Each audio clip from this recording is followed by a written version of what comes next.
The middle class in America is getting crushed. The United States is becoming a third world nation.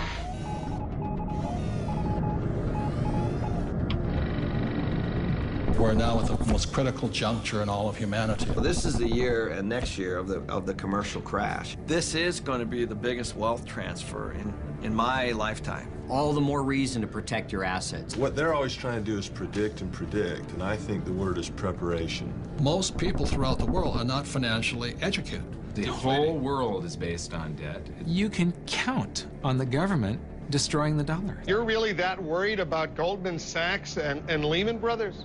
Yes. I'm afraid the Federal Reserve will eventually or come close to bailing them out. That's what I'm concerned about. And that young lady who says the taxpayers are not in trouble, who's going to pay for that bailout again as the taxpayer? That's where this whole thing started, with playing games with your money.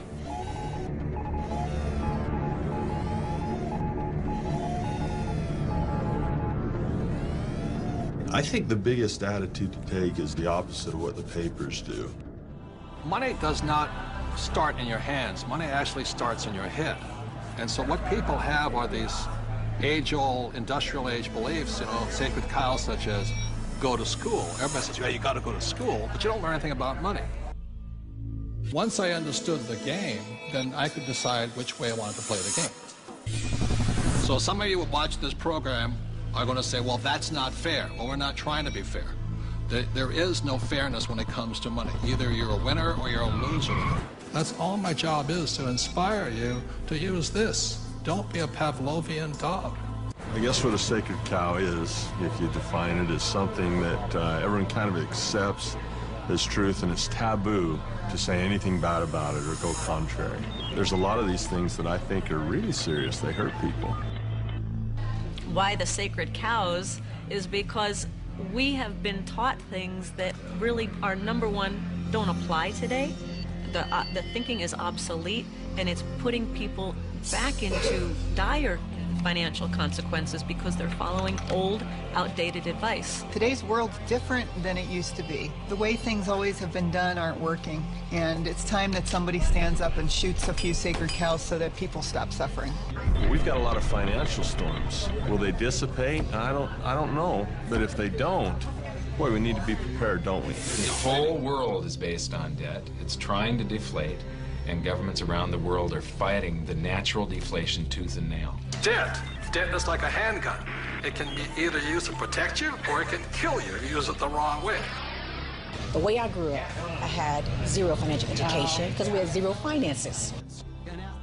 Most of the people here are entrepreneurs, and what an entrepreneur does is an entrepreneur solves problems, and they see the problem, and the problem is only getting worse in terms of the whole financial crisis and what's happening to individuals. I mean, people are getting wiped out at later in life when they thought they could retire. It's so important who is surrounding you when you're hitting rock bottom. And you want to make sure that you have a backup plan. Many people want to change the government rather than change themselves. We have a solution. I feel we have a very strong solution. Hello, I'm Robert Kiyosaki, and I'm probably best known for my book, Rich Dad, Poor Dad. And I'm Kim Kiyosaki. And today, we're in a financial crisis, and we saw this coming, and that was the reason back in 1996 we created the Rich Dad Company, was to provide financial education so people can learn to take care of themselves. If something isn't working for you financially today, then maybe you need to look for new answers. And we're always looking for new answers, and that's what this documentary is about. So it's about you getting financially educated and taking charge of your life and not depending on the government or other financial experts, and depending upon yourself. So our answer to the financial crisis is to get financially educated. Financial education begins by shooting the sacred cows of money.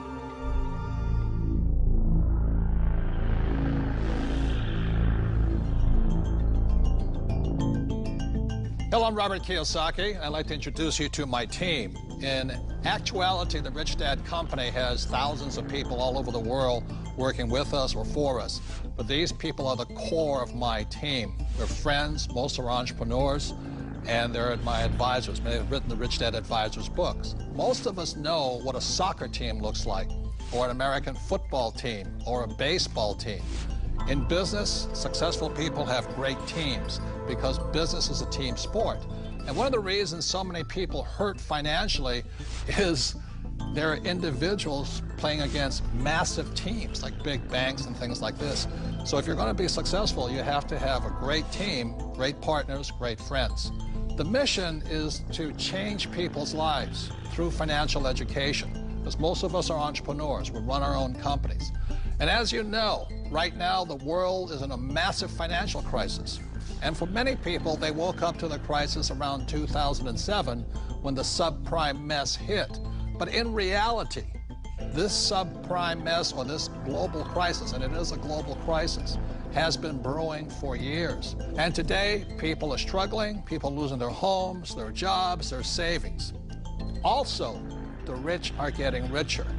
So what this program is about is why people are struggling and what you can do personally to not be one of the victims of this crisis, because it is a global crisis. Time out.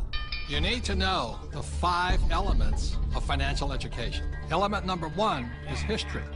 There are many interesting dates, but in 1913, the Federal Reserve Bank was created. Also of importance in 1913, the Internal Revenue Service was created, so they could tax us. You see, they had to tax us if they were going to print money. Date number 2 that's very important is in 1971.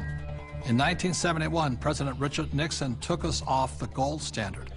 That is crucial because after 1971, money stopped being money. It started becoming a currency which was backed by debt. And one of the reasons we're in this massive financial crisis today is because after 1971, the Federal Reserve Bank could print as much money as it wanted. And in 1974, the rules of retirement changed. And that's why today so many people of my generation are afraid of running out of money during retirement. And element number 2 is taxes. As you know, taxes are not fair. There are many reasons why the rich pay much less in taxes than the people who work for the rich. And element number 3 is having a financial vocabulary. In other words, understanding the language of money. For example, what's the difference between an asset and a liability?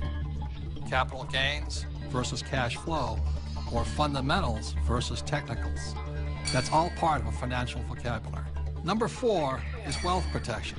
As we all know, there's people out there trying to steal your money. But there's also people who you trust your money to who are also taking your money. So that's why part of financial education is not how much money you make, but how much money you keep. And element number 5 is always remember there's 2 sides to every coin. And that is to remind you that when you put your money in the bank gives it to somebody else. When you put your money in your retirement plan, the bank gives it to somebody else. So for a complete financial education, you need to know there's 2 sides of the coin, and in this program, you'll make a decision which side of the coin you want to be on.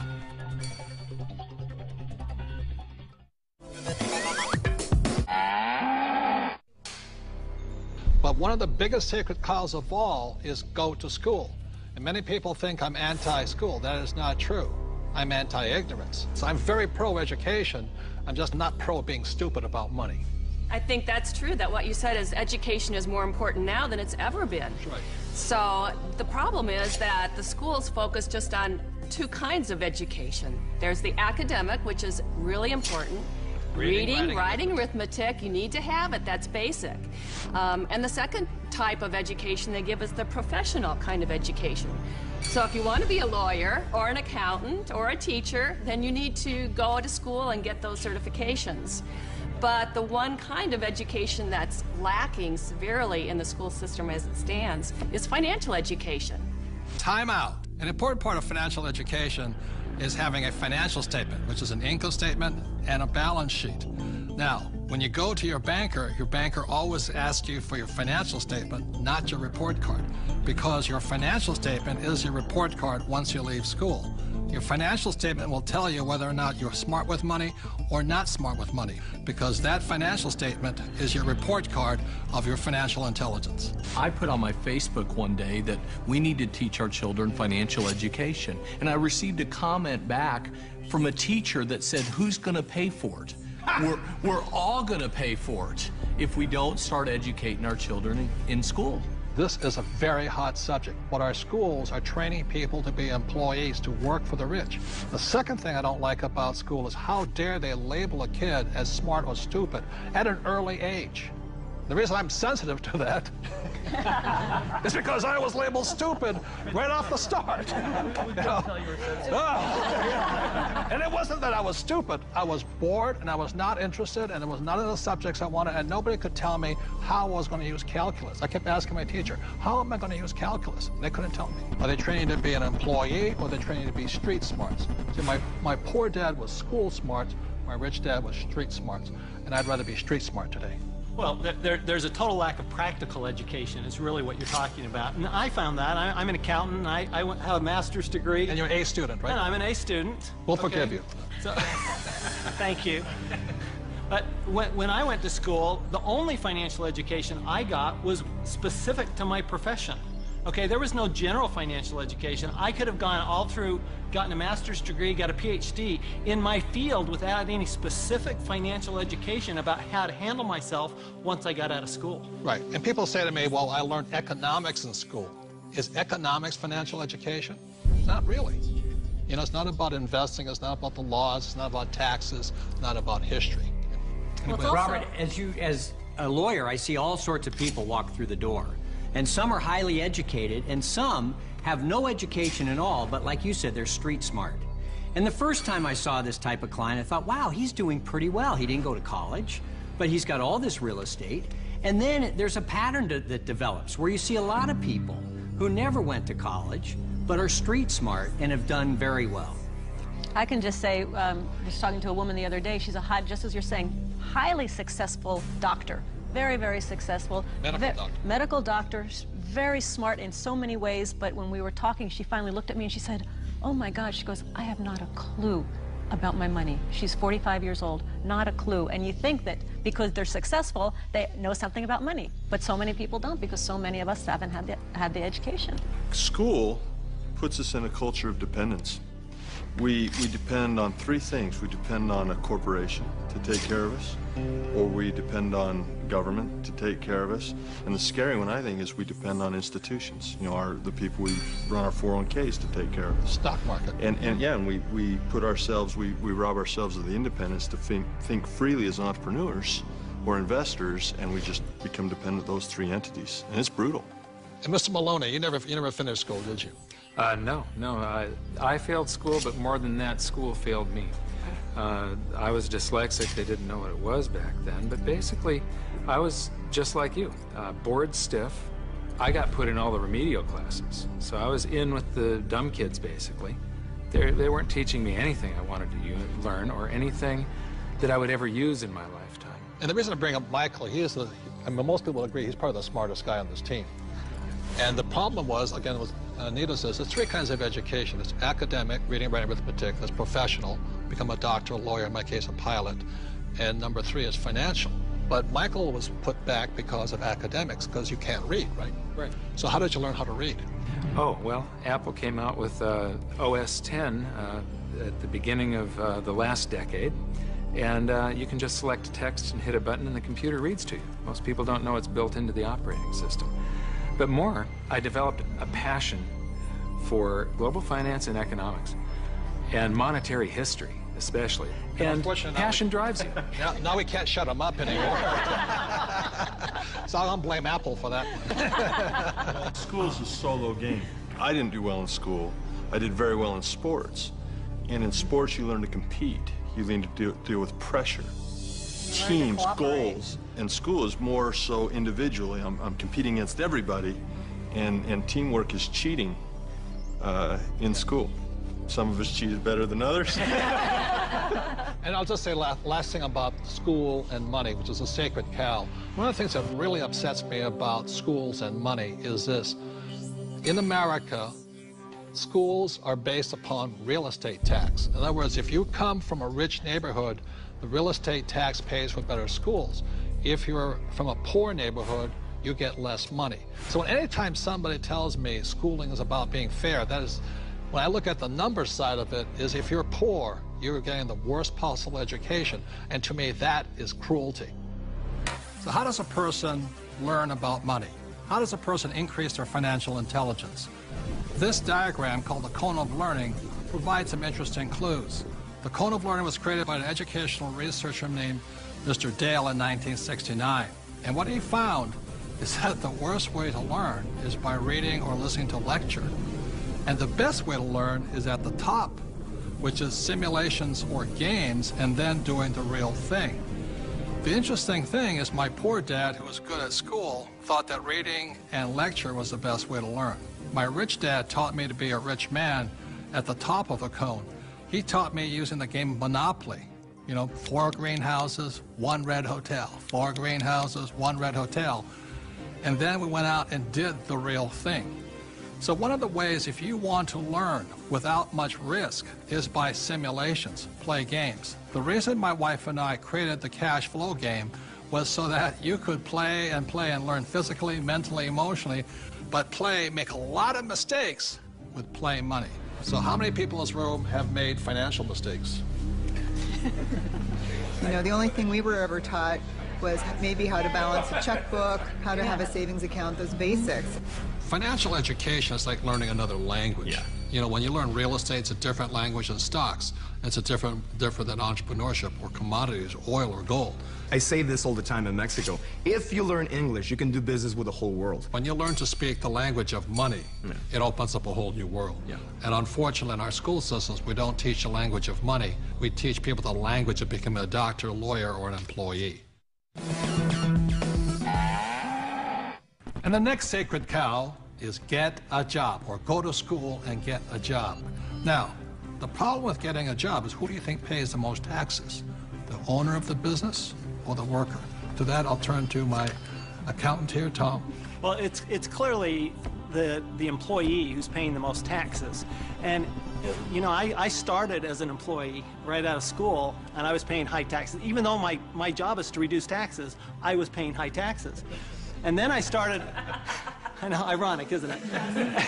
and then about 15 years ago, I started my own business. I started my own CPA firm, and I was now self-employed, and I was even paying more taxes. So it wasn't until I started acting like a bigger business and was really a significant sized business that I started paying less taxes. And it's because it's the business owners, and it's the entrepreneurs, and it's the investors, the active investors, that really pay the least amount of taxes. Time out. During this program, you'll hear a lot about E, S, B, and I, also known as the cash flow quadrant. E stands for employee. Employees have a job. S stands for self-employed small business or specialist, like a doctor or lawyer. These people own a job. B stands for big business, 500 employees or more, and these people have other people working for them. And I stands for an investor, and investors have their money work for them. Now, my poor dad always said to me, go to school and get a job, and he wanted to become an employee or a specialist like a doctor or a lawyer. My rich dad said, if you want to be rich, you have to be on the business owner or the I side. And that's the difference between my rich dad and my poor dad. If you look at the cash flow quadrant, you have the E, S, B, and I. The people that go to school are on the E and the S side. The S stands for specialists like a doctor or a lawyer, and E's are employees. But doctors and lawyers pay the highest taxes, right? Oh, by far. It's those people that are self-employed, because not only are they paying the highest income taxes, they also get the privilege of paying Social Security taxes and Medicare taxes on everything they earn.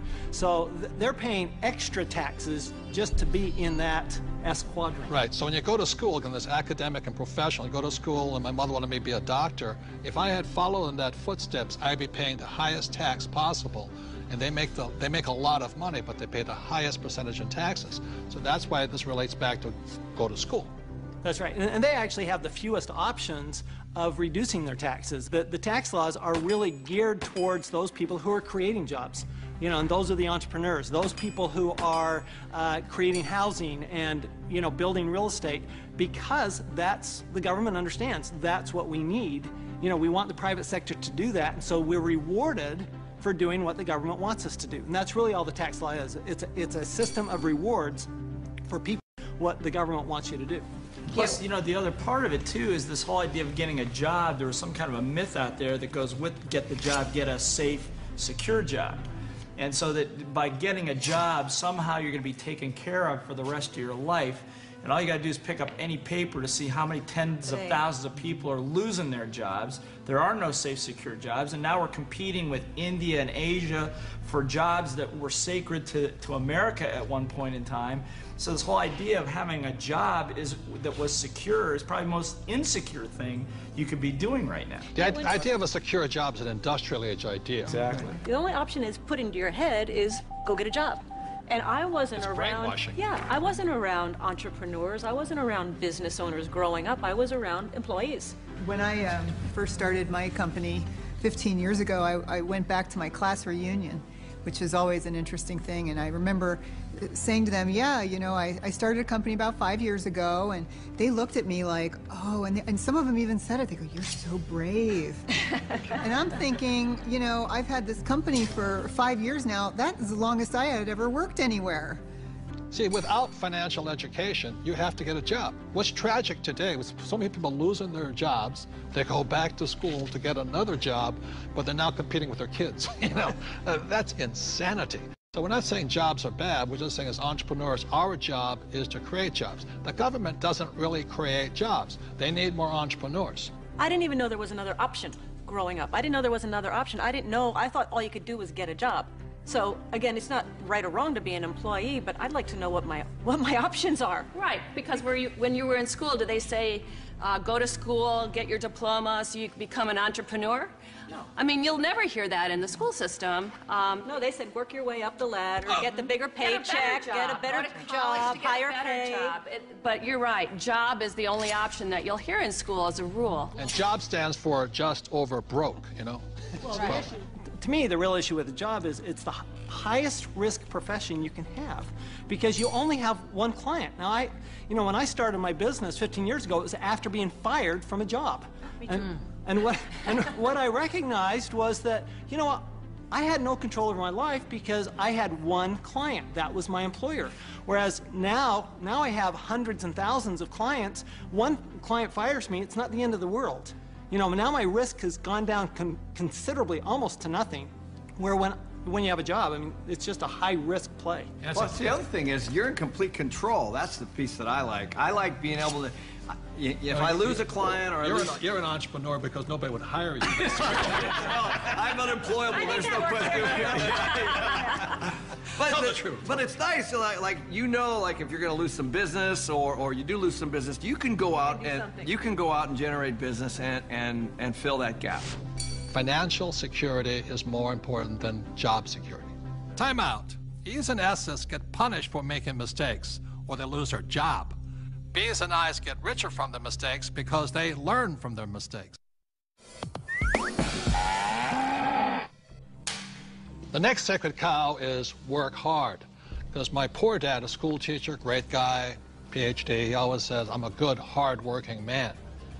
And my rich dad had a different point of view, and he had me read this book by Mark Twain. It was a story of how, I think it was Huckleberry Finn or somebody, got the other kids to paint the fence for him. He says, that's working hard. You want other people to work hard for you, and you want your money to work hard for you. That was his lesson.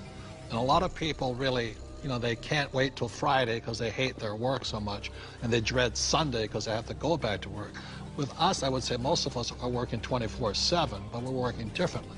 And I love my work. It's challenging, there's problems and all that stuff, but I love it. So we work hard, but we don't work hard in the normal sense of working hard. The problem with working hard for money, because the rich don't work for money. The problem with working hard for money is you pay more in what, Tom? Taxes. Taxes. The harder you work for money, the more you will pay in taxes, right? Well, right. If instead of working hard for money, like you're talking about, instead if you work for assets, then you pay a lot less taxes because the tax law, again, is geared towards building assets. Because as we build assets, we build the economy. Time out. The big difference between E's and S's and B's and I's, E's and S's focus on the income statement, and B's and I's focus on the asset column. My rich dad simply said to me, he says, assets put money in your pocket whether you work or not, and liabilities take money from your pocket. For example, my house is a liability because it takes money from my pocket every single month. Yet my rental properties are assets because they put money in your pocket whether you work or not. One of the reasons so many people are struggling financially today is they're buying liabilities they think are assets. As we build assets, the economy grows, and the employees get benefits also, because now we have more jobs for more employees. But on Michael's side, why are people working so hard is because the Fed's also working hard printing money, right? Yeah, people. I've got friends that just say I need to get more hours, or I need to get a second job or something like that. They're working harder to make a few more dollars, but they don't realize that over this entire past decade, the average in real income after inflation has been falling. So the harder people work, the less they're making anyway, because the government and the Federal Reserve, the banking system, they're basically stealing it from them. Can we bring in the bags of coins right now? Thank you. I'm not going to hold that. I'll give you an example. In the year 2000, one gold coin cost $300. So this is $300 in U.S. quarters. Today, in 2010, that same gold coin, it takes $1,100 to buy the same coin. So the reason people have to work so hard to keep up, to keep paying money, is because the value of your dollars are going down. So the insanity of going to get another job, pay more taxes, and work harder, when how many dollars did the Fed print in 2009? From August of 2008 through 2009, they created about 1.5 times more paper dollars than it took 200 previous years to print. So that's why people are working harder, because your money is worth less. And it isn't the coin that changed. People don't understand that it isn't this price going up, it's the value of the dollar falling. It's the currency that's changing. The can of soup in the grocery store, that can of Campbell's soup, it's the same can with the same contents from back in 1950 when it was 15 cents to today where it's $1.95 or whatever it is. So that's why the rules have changed. In 1971, the U.S. dollar stopped being money and it became a currency, it became debt. It became an IOU from the federal government. And the thing is, they can print as much as they like of it. And the more they print, the harder you have to work. It all takes place in your head. Take this glass here. In this case, the glass here is context. It holds the content, in this case, the water. E's and S's have a different context than B's and I's. Having a different context, E's and S's attract the sacred cows like go to school, work hard, live below your means. B's and I's, having a different context entirely, attracts a different type of content, different type of information, different type of education. Money is created out of your head. If you're a true B and I, you're not concerned, it's because just like the Fed, we can print our own money. And now, for our next sacred cow, one of our favorite ones, live below your means. How many of you here do not like living below your means? No. That's no fun. It kills people's spirits. And why would you want to live below your means? But many people have to, unfortunately, because the Fed is printing so much money that taxes and inflation go up, which means people are forced to live below their means. Does anybody make comments on living below your means? Well, if you're on a paycheck, you have that one income coming in, and if you're just one person, you've only got 24 hours in a day to work. So there is a limit to how much you can work to get those paychecks coming in. So in that situation, you are forced to live below your means. Well, and the key here is to raise your means. I mean, that's the idea. It's not that we want to, be in terrible credit card debt or something like that. Instead, let's raise our means, and so that we can live the way we want to live instead of living at this poverty level. So why is it that whenever somebody looks at, some advisor looks at if you want to handle your finances, the first thing they look at is how do you cut expenses? What does a financial planner tell you? The first thing they ask you is, what do you need to live on when you retire? They never ask you, what do you want? Time out. Robert and I definitely do not believe in living below our means. When we met in 1984, we had nothing. But every year we would get together at New Year's and we would set our goals, you know, health goals and this goals. But we also had asset goals, you know, what goals were we going to add every single year. So that's why it took us only about 10 years from 1984 to 1994 to become financially free. Because we just kept adding assets every year. And we continue to do the same thing today, you know, simply because it's fun. It's exciting. It is. One of the best kept secrets. Getting rich is fun. It is fun. That's a lot of fun. And you know, if we want to buy a luxury, if we want to buy a new car, we first buy an asset. So we buy the asset, and the cash flow from the asset pays for the payment for the car. Yes. So that it's again, never living below your means. It's expanding your means through acquiring assets that give you cash flow that gives us all those good things in life. The point here is this. There's assets and liabilities. The way you increase your means is acquire more assets. Not houses, not cars, but assets.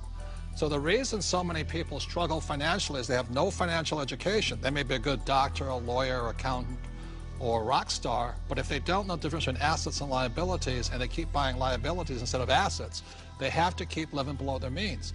And not even if you're single or not, if you're on a fixed income, if you're an E and an S, your income is limited. Look, there's 4 major expenses that keep E's and S's poor. Number 1 is tax, and taxes are going to go up because the Fed is printing so much money all over the world.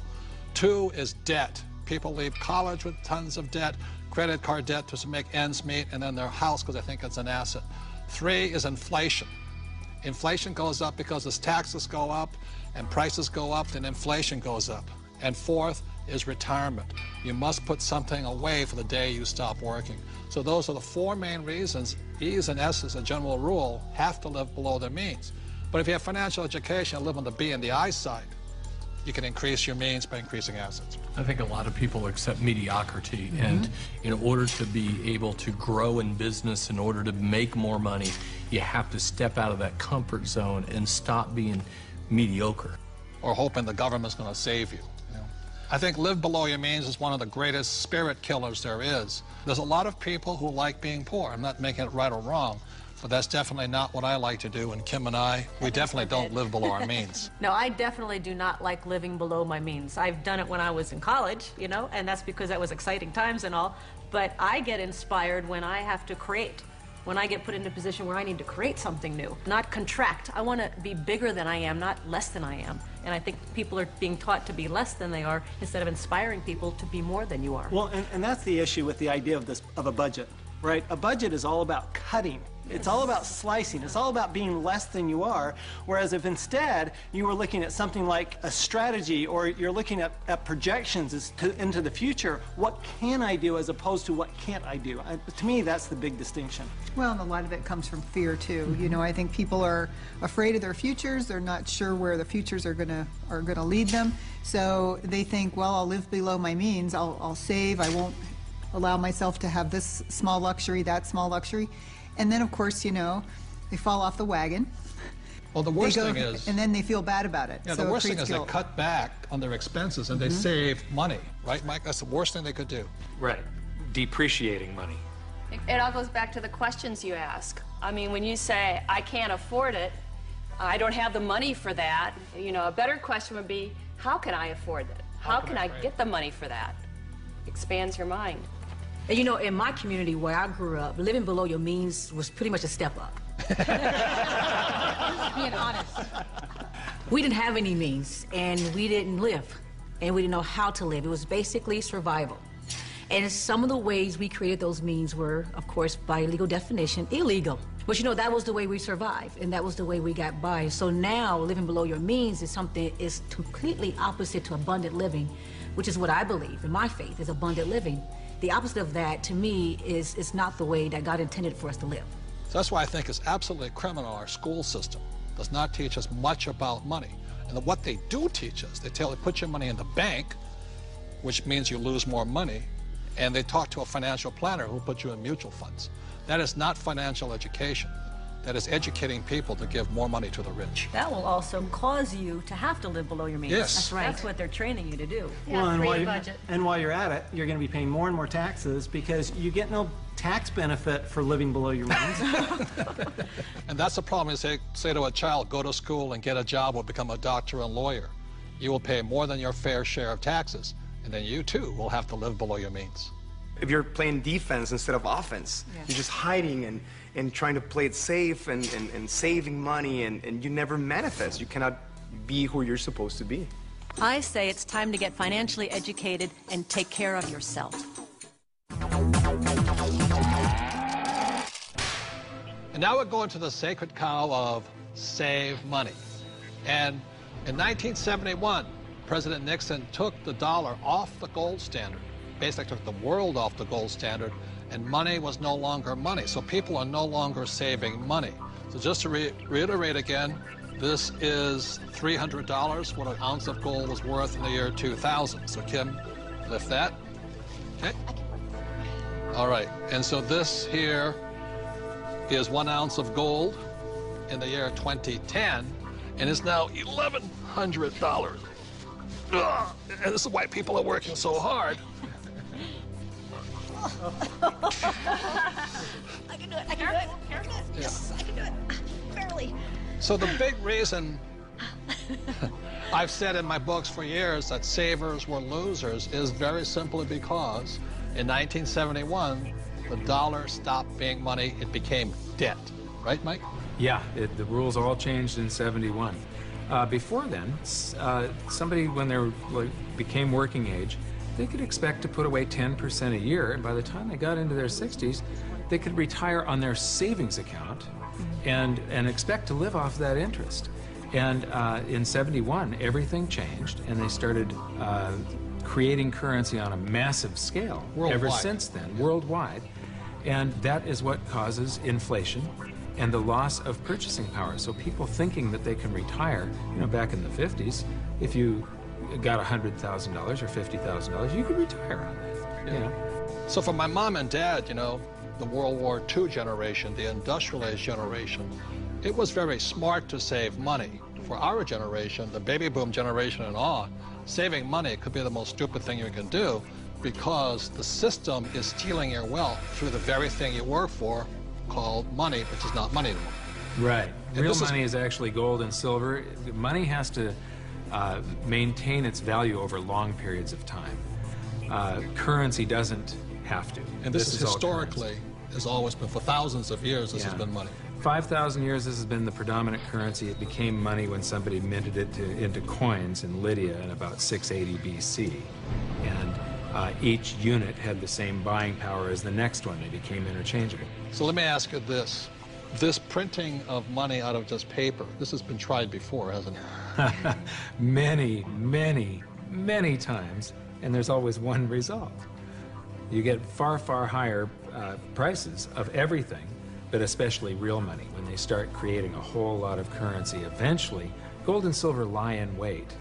And then when the public senses this inflation of retail prices that is caused by inflation of the quantity of currency in circulation, they rush back toward gold and silver, and they have for 5,000 years. So name some governments that have attempted to print money. The Weimar Republic.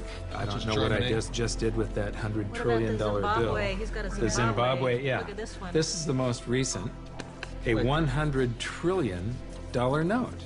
You know, this is the largest note ever printed, 100 trillion. And this was printed in 2000.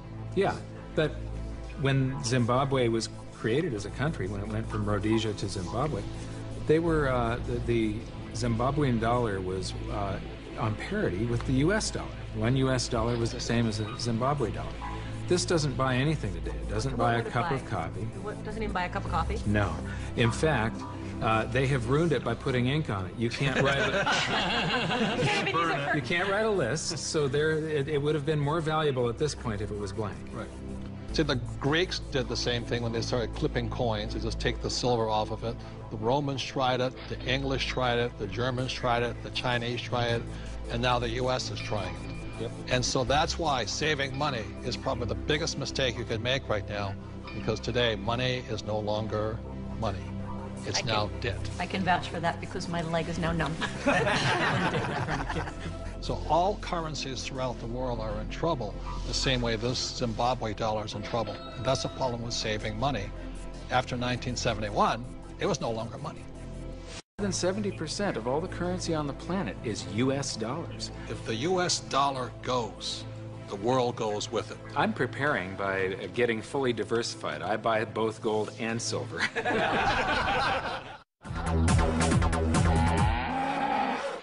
It's no secret that the California housing bubble has popped with hardships spread wide. Real estate expert Robert Kiyosaki predicted all of this would happen back in 2005, but most people didn't listen. It's the biggest financial bubble in the history of the world. So I have the benefit of traveling the entire world. All markets go up, all markets come down. So the market will come back.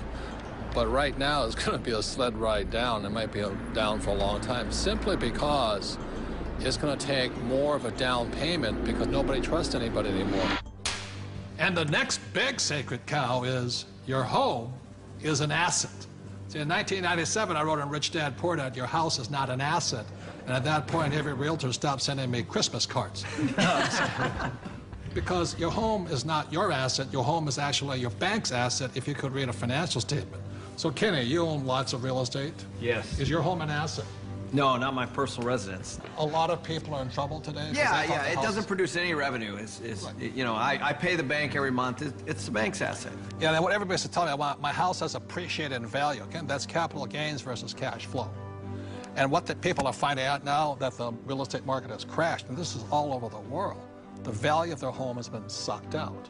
And so now somehow people are upside down because they're really finding out it's a liability because they still have to pay the bank on that mortgage. You know, so let's say they bought a house for $200,000, they still owe $180,000, but the house is only worth $100,000 now. And they're now finding out that your house is not an asset, it's a liability.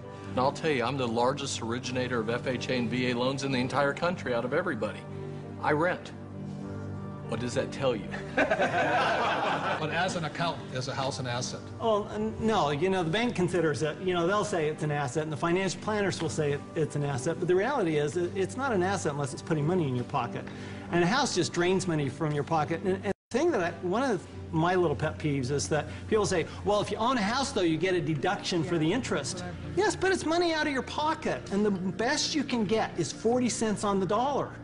Okay, so you're given $1 and you get 40 cents back. You're still out 60 cents. It's not difficult math. Your home is shelter. It's a place to raise a family, but it's not an asset that you're ever going to make money on. It's not a financial asset. No, you might make money in an uptrending market, but today the market's trending down. And that's why in 1997, what I said in Rich Dad Poor Dad, your house is not an asset, was heresy. Now people are going, oh my God, I should have listened to him. So I'm not saying don't buy a house. I'm saying just don't be financially ignorant and call your house an asset if it's taking money out of your pocket. Because Kim and I own 2 houses, one here in Arizona and one beautiful beach house in Hawaii, and they're our biggest liabilities. People did think, especially in the high times, you know, when the markets were high, they did think their house was an asset. And people, even if they had their mortgage paid off, they were borrowing against their house and putting it into the stock market or wherever they were putting it. So not only were they getting crazy mortgages, but they were taking money out against their house in second, third mortgages. And they were doing it for things like vacations and boats and cars and other things like this. And the reality is the reason they were doing that is because they got to deduct the interest off their taxes. And so they thought that, well, this is okay because I get a deduction. But just because you get a deduction doesn't make it a good thing to do. Well, one of the big mistakes people make is over-improving their house. You know, they put in a $50,000 swimming pool and it brings them $20,000 worth of value. Well, the way I look at it is you just bought a $30,000 babysitter. 50% of the mortgages in Reno are underwater, meaning that the mortgage is greater than the value of the property.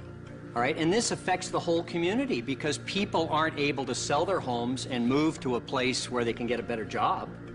The neighbors aren't going to sell their house because values are so far down. So this has affected entire communities. And again, we've heard people say that your home is an asset. Well, we're talking here about financial education, and this is one of the biggest financial lessons that our country has had to learn, a very hard way, that your home is not an asset. This has happened before, and what's going to happen is new laws will come in, new credit will be loosened again here years from now, and the prices will come up again, and people will do it again. It's about a 20-year cycle as in anything. The point here is this is the best time to be buying real estate. If you are a first-time home buyer, this is your best time. Just don't call it an asset. You know, this is the best time to getting back in the market. And that's why it takes financial education. The reason I'm in real estate is for one reason. It's debt. It is one of the easiest assets to get debt on is real estate. But if you're going to use debt, you've got to be highly financially intelligent. Otherwise, if you're not intelligent, just keep calling a house an asset. We're talking a lot about assets, and there are 4 primary asset classes. One is business. As an entrepreneur, you own a business. Number 2 is real estate, and we love rental properties that cash flow, real estate that puts money in our pocket every single month. Number 3 are paper assets, stocks, bonds, mutual funds, savings. Most E's and S's are in paper assets today. And number 4 are commodities, gold, silver, precious metals, oil and gas. For Robert and I, we're in business. We're in real estate. We own hundreds of properties in real estate. We have paper assets and we have commodities. So for us, when we talk about diversification, we're in all 4 asset classes. Now we're going to shoot one of the more evil of all the sacred cows. Evil for most people. Get out of debt. And a lot of people are saying, cut up your credit cards. I think that's really ridiculous because a credit card is not the problem. In fact, I love my credit cards. I don't know how anybody could get along today without a credit card. But the credit card isn't the problem. It's lack of financial education is the problem. The entire currency supply, all of the dollars in existence, require debt. You can't have a dollar without debt. A dollar is just an IOU. It's borrowed into existence either by the government creating a bond which promises to pay interest, you know, you've got to pay out of future taxes, or people create currency by taking out a loan at the bank, fractional reserve lending. Every month there's a payment due on those dollars that you created. Right, and this credit card is a fast way of creating money because there's really no money in this card. See, let's say I go to the store, there's no money in it, and I charge $100. Like magic, $100 is created and it flows into the economy. That's why debt is good. But when you abuse this, that's when we get in trouble. So I think, you know, Mr. Rodney here, you see the horror stories of bad debt, don't you? Yeah, I've seen people walk into my office that make $150,000 a year, but they have $250,000 in credit card debt. You know, let's face it, we live in a credit society, and you do have to have credit. And we have to learn how to survive and thrive in our credit economy that we are. But, you know, people are walking in, and they have this bad debt. They're asking, what do we do with it? Well, number one, you try to pay off the bad debt so you can invest in good debt, which would be real estate. And we love debt, don't we? Yeah, we have a lot of debt. Our real estate that we own is all basically financed with our tenants. So that's what I consider to be good debt. So when we get real estate, you know, we get proper leverage, and it's paid by all the residents that live in all of our projects. Well, and it's not just real estate. Business is the same way. I mean, we can have good debt in business as well, so that the business is paying. We have debt in our business. That's how we grow, and it's the cash flow from the business that's able to pay the debt, and the debt creates more cash flow. Time out. Capital gains versus cash flow. See, in my opinion, 90% of the people invest for capital gains. That's why they say, well, my stock price went up or my house went up in value. That's capital gains. People like myself understand cash flow. In other words, I want a steady paycheck every single month. For example, my apartment house, every month it puts cash flow in my pocket. So if you want to be rich, you have to know the difference between capital gains and cash flow. Capital gains is technically gambling. You're hoping something will change. Cash flow is more guaranteed. I want that income every month. So very intelligent investors invest for both capital gains and cash flow. People say, I like real estate. I don't really like real estate. I just love debt because it's so easy to get a loan on real estate, right? Well, here, I like the analogy that you use sometimes. Say if you put $1 million of cash into a mutual fund, you get whatever you get paid. But if you put $1 million of it in a down payment, you know, for some kind of a commercial project like we have, you actually buy a $5 million project. Right. So you're actually getting a $5 million asset with $1 million versus $1 million of mutual funds, and so you know the value you're creating on that real estate is on the $5 million, not the $1 million, Well, by using banks' leverage. And the tax benefits that you get on the real estate isn't on the 1 million either. It's on the 5 million. So you not only increased leverage on your cash flow and on your growth in your asset, but you've also increased your leverage on your taxes. Well, here's what we're doing. You know, we get these loans, the tenants are paying them off. That's the point. You know, like, so, you know, oftentimes people don't look at that. And they're paying it off with after-tax dollars. Yeah, they're moving into our places, they're paying our rent, we're taking that rent, and we're paying our mortgages, and our mortgages are getting paid down to zero. Wait a minute. Ken's talking about these million-dollar deals. Let me tell you how I started. I'm somebody that knew absolutely nothing about money or financing or investing, and I began investing with a little 2-bedroom, 1-bath house, and this was back in 1989. The house cost me $45,000. I had to put down $5,000, of which I didn't have, and I had a mortgage or good debt of $40,000. And the reason it was good debt is because every month I would collect the rent, I would pay the expenses, I would pay my mortgage payment, and at the end of the month, I had a positive cash flow of $25. Now, it wasn't a lot, but it was a start. And from there I learned, and I did my next investment and my next investment. So it was good debt because that debt put money in my pocket every single month. Just if people understood that there is such a thing as good debt, because I don't know how many people I talk to, but when I talk about debt, oh man, debt is the dirtiest word in the world. That's the 4-letter word, debt. Because they're not educated, no, that's why. And people are raised, and I was raised to get out of debt. You see, this is the thing. You go to a bank, and the banker will sell you mutual funds. But ask them if they will loan you money to buy those mutual funds. The answer is no. But if we go in and we say, we want to buy real estate, oh, how much do you want? It's because there's collateral. Yes. They actually have something physical. That's it. Yeah, they'll sell you mutual funds, but they won't lend you money on mutual funds. That should tell you something. That should be a quick indicator. Dear God, what are you trying to tell me? You know, and the other part about it is, too, is that borrowed money for real estate, is that after-tax, pre-tax, or no tax? It's no tax. Anytime you're borrowing money, there's no tax on that money. You can use that cash. It's not taxable at all. So if somebody wants to borrow $1 million or save $1 million, it'll probably take them $2 million to save the million because tax is going to take 50% of it. Right. But I just go straight in and borrow $1 million, which they give us.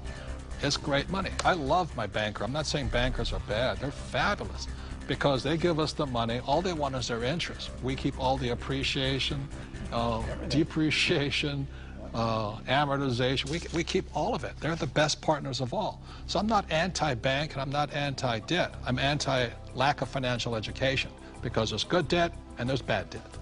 Your rich dad was a tough mentor.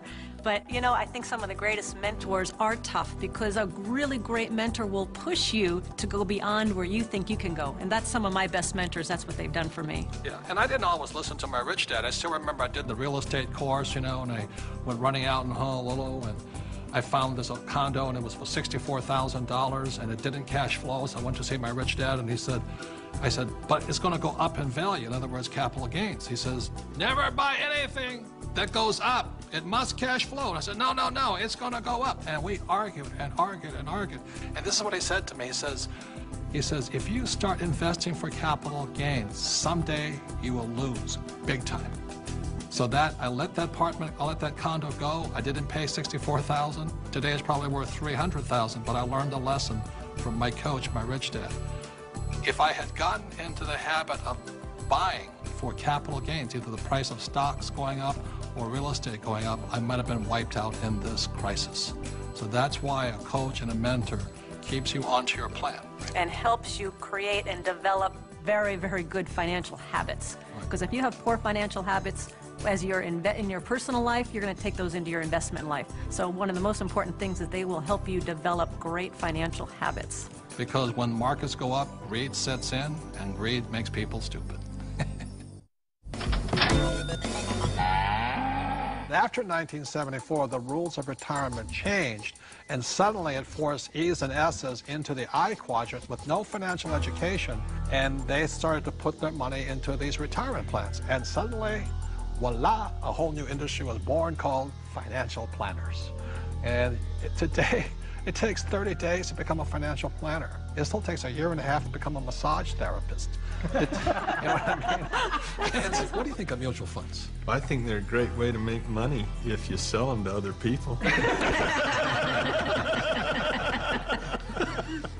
Well, I think it's one of the worst places a person could put money. They really do. They make other people rich. You know, hidden fees, expense ratios, and you talk about the law of compound interest. Well, there's the law of compound expenses. Okay, so let me ask you this. If I say to you, invest for the long term, you know what I mean, for 30, 40 years, what do you think about that in a paper asset? You've lost control that quick. Liquidity is what paper assets are about. Your ability to sell and buy without negotiation problems. And so the moment you say, I'm going to buy this, I'm going to hold Enron, I'm going to hold WorldCom, and I'm going to hold, you know, GM, and I'm going to hold United Airlines, and, or you can just go on and on. How about Pan Am? Yeah, but the moment you decide to hold that, what control do you have? None. You know, yeah, in real estate, you can force depreciation, paint it, carpet. You can't do that with paper. Well, Your only control is to sell. If you hold it forever, you're rolling the dice and saying, I hope it works out. Right. There's a lot of people say, you know, stocks are the best way to go and don't get into real estate. You know, there's a lot of these financial advisors. But the stocks are good for people who are not business people.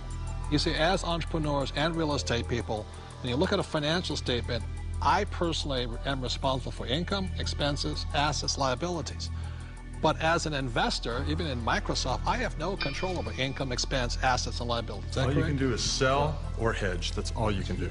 Well, that's right. And what makes it worse is that you take those paper assets that you don't have control over because you invest in the long term, and then you put them into a 401k, so you have even less control, because once they're in that 401k, you can't take them out. You really can't do anything with them. You're penalized for early withdrawal. You're penalized for pulling them out. And then, on top of that, you don't even get the one tax benefit you get with paper assets is capital gains. And you put it into a 401k, you've lost that benefit. On top of that, when you pull it out, there's 3 types of taxes: earned income, portfolio income, and capital gains or passive income. And savings and mutual funds, what are they taxed at? Well, when you pull them out, when it's going through a 401k, they're all taxed at that highest ordinary income rate. It's the worst thing you could possibly do if you plan to be rich. But if you plan to be poor, it's a pretty good plan. Robert, I've seen you take heat in the press by this, where you say they're risky. And I'll tell you where I think the risk is. When you sit down and they say, we're going to diversify you. You know, that way if one company goes down, you got all these other companies to buoy you up. And that's fine for a non-systematic type thing, but a system-wide problem, it does not protect us if the system breaks down. Because and I think it's not diversification. Yeah, it's more fragile now than I think it ever has before. And I think these people saying, well, I'm well diversified. They're not well diversified. You diversify across asset classes, not just in bunches of stocks, in my opinion, anyway. So the problem here with diversification, it doesn't protect you from a crash. Right. And it's not diversification anyway. And Buffett does not, Warren Buffett, the world's greatest investor, reportedly, says diversification is something like it's protection from ignorance. Right. But it's ignorance from both the person selling you the plan as well as you who invest in the plan. But this is the biggest thing that really bugs me. When Kimmy and I buy real estate, we always buy insurance, don't we? Yeah. And then when we drive a car, we have insurance. Right? Is there insurance for mutual funds? Well, not for the average person. No. I mean, Is there insurance on your 401k that what you put in will be there when you retire? And which is more likely to burn down in the next 5 years, your home or your 401k? And I'll say it again. We all drive cars with insurance, hopefully. We have houses with insurance. When we buy real estate, we have insurance. Our companies have insurance.